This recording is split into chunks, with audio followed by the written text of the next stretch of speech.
Le décalage avec les autres quand on est HQI, article écrit par Rémi et lu par lui-même. Hello all. Voilà, nous y sommes. Cet article est le résultat du vote sur Instagram pour le compte Atypic World. Le sujet qui a été choisi est présent sous ces lignes. Mettons quelques points au clair entre nous. Je ne vous connais pas et vice-versa, donc il convient de vous donner des infos pour mieux apprécier la suite. Le ton et le style. J'emploie dans cet article le ton que j'utilise habituellement quand je m'exprime dans ma tête.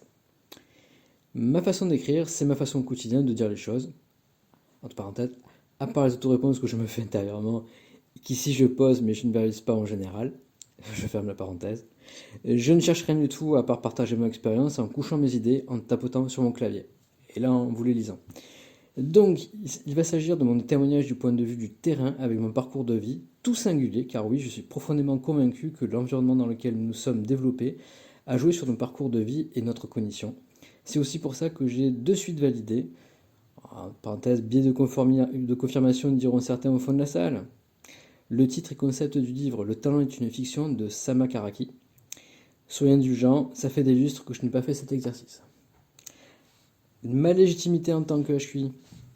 Je suis un simple HQI, parmi d'autres, et mon témoignage n'est que le reflet de mon vécu. Il ne vaut absolument pas généralité. Je ne suis pas comme tous les HQI, et eux ne sont pas tous comme moi. Mais pourquoi donc? Tout simplement car, comme certains le disent, et j'aime cette formulation, le HQI vient colorer la personnalité, mais n'est pas la personnalité. Je ne suis pas un autodiagnostiqué, j'ai passé un test psychométrique, le WAIS 4 pour les intimes, pour valider ce fait. Cela m'a permis d'adhérer à l'association Mensa d'ailleurs.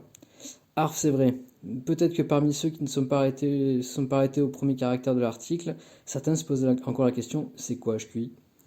Pour répondre, je ne vais pas faire un article sur la définition et le pourquoi ainsi que les idéologies. Sachez simplement que lorsque j'écris en titre HQI, je veux dire par là haut quotient intellectuel, soit un QI évalué à plus de 130 selon le test psychométrique WAIS 4.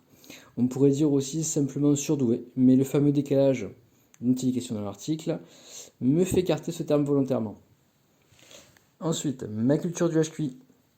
J'ai lu pas mal pendant ma phase de recherche sur le suis-je ou non, jusqu'à la validation par un vrai test, désolé pour la Team Teams, les vrais comprendront, et depuis mon adhésion à l'association Mensa. Depuis j'avance à ma vitesse sur mes objectifs, ma procrastination ainsi que la gestion de mes émotions, mais je ne cherche plus que du concret, et je ne lis plus que ce qui concerne le fonctionnement car j'ai compris et réalisé que nous avons tous des profils différents et qu'il faut se dompter en quelque sorte au lieu de chercher à être une copie conforme du fonctionnement cognitif des copains. Les autres, mais c'est qui au juste? Les autres, c'est clairement dans le sens moi et les autres. Cependant, il faut distinguer deux groupes population là-dedans, ceux qui sont HQI et ceux qui ne le sont pas. Mais attends, t'es en train de s'entendre que t'es même décalé avec les autres HQI? Ah mais nous on comprend plus rien. En fait, c'est une question de degré de décalage, comme le spectre autistique en somme, dans le sens où c'est un spectre et donc c'est large. Pour la faire simple et ne pas passer trop de temps sur le contexte, disons que le décalage avec les non-HQI est parfois énorme. Celui avec les autres HQI n'est jamais énorme, mais il peut être grand.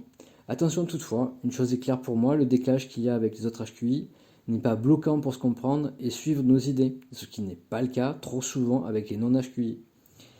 Ensuite, la longueur de mon texte, de mon audio. Je connais le TLNR, donc Too Long No Read, et du coup je suis au fait du risque de rédiger comme je pense. Ici c'est une version simplifiée de ce que je peux dire sur le sujet, sinon le support le plus adapté est un livre. C'est pas le but ici. Déjà que j'ai perdu en route des lecteurs, qu'allez-vous imaginer? Maintenant que nous avons posé le contexte, attaquons le sujet. Schématiquement, je ressens cette liste comme décalage, c'est ce qui me vient à l'esprit. Rarement compris, trop speed pour beaucoup si je fais pas gaffe, la hiérarchie, les digressions, la logique, mon niveau d'analyse de base n'est pas celui du commun des mortels visiblement, les ambiguïtés conversationnelles, ma métacognition, le respect des règles. On va tenter d'emmener tout ça via des blocs logiques, façon de penser, façon de s'exprimer. Donc, mon décalage dans ma façon de penser. Donc, je parle de ma métacognition en premier. Je fonctionne comme ça et je pensais que c'était le cas pour tout le monde. Ça m'a valu des incompréhensions durant de longues années, des agacements sans nom, jusqu'à la restitution de mon Waze. La métacognition, pour faire simple, c'est d'avoir le recul raisonnement sur son propre raisonnement. Pourquoi je pense ça? Quel est le lien logique dans ma mémoire qui m'a amené à penser ça ou ça?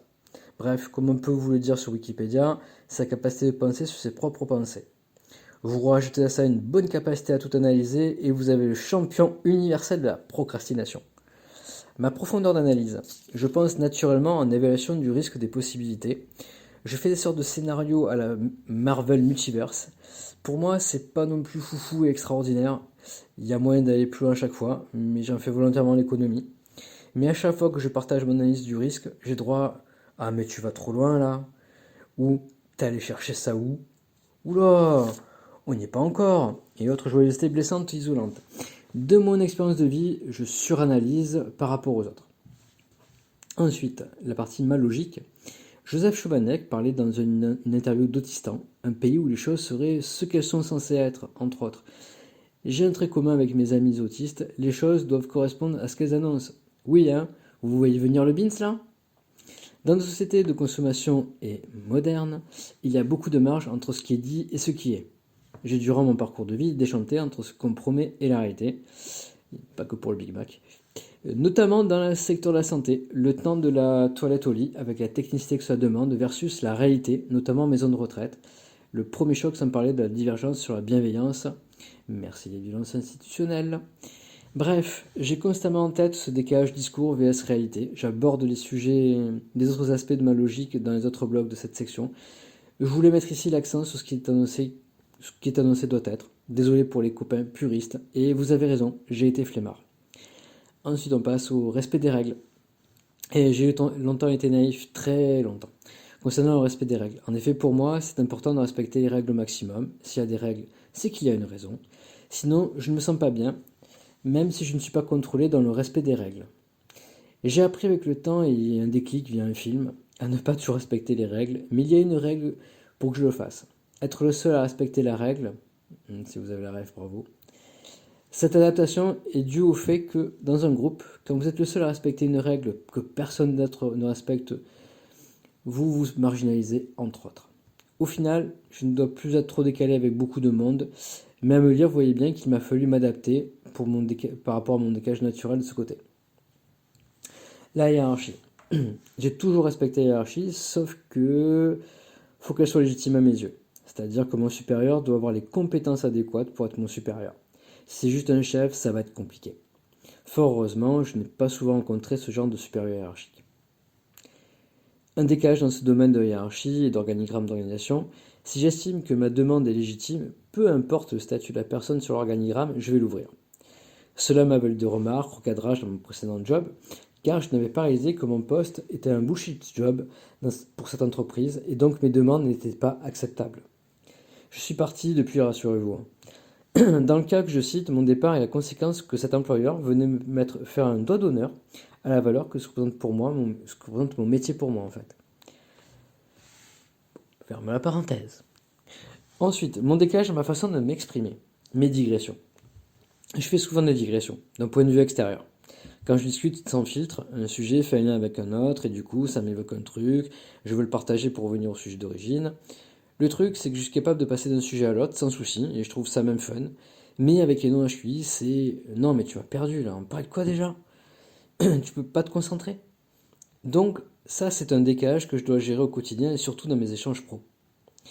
Pour m'adapter, je dois filtrer ce qui ressemble à de la digression et qui est pour moi une suite logique naturelle à mon discours dans ma tête, car ça s'enchaîne très bien et c'est lié.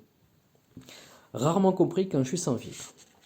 Si je ne simplifie pas l'expression de ma pensée et la livre totalement, alors mes chances d'être compris sont très faibles, car je livre trop d'infos pour les non-HQI, avec des trucs annexes qui ne sont pas forcément utiles au but de la communication. Même si moi, je juge que c'est pas mal d'avoir ces éléments en plus pour enrichir les échanges. Syndrome de Cassandre, le fait que j'analyse les choses et mon expérience de vie font que je vois souvent l'issue des choses, mais il m'a fallu faire le deuil de livrer ce qui est évident comme issue pour moi, car d'une part les gens n'aiment pas entendre des choses qui ne vont pas dans leur sens, et tant que ça s'est pas réalisé, pour beaucoup, ce n'est que de la spéculation. Le décalage est dans le niveau d'information que je donne. Je suis compris si je filtre, si je suis sans filtre, c'est très compliqué pour beaucoup. Ma vitesse d'expression quand je perds le contrôle ou lâche volontairement.